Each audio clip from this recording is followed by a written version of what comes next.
Assalamualaikum warahmatullahi wabarakatuh. Ya, pada sore hari ini kegiatan uji coba di Stadion Mini KRUENG Aceh Utara antara Galacticos FC berhadapan dengan Bungkah Putra. Proses ini langsung kami gelarkan di Stadion Mini KRUENG.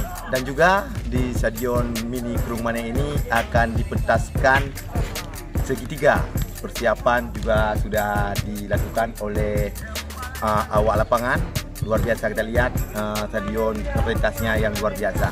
Oke, terima kasih. Assalamualaikum warahmatullahi wabarakatuh.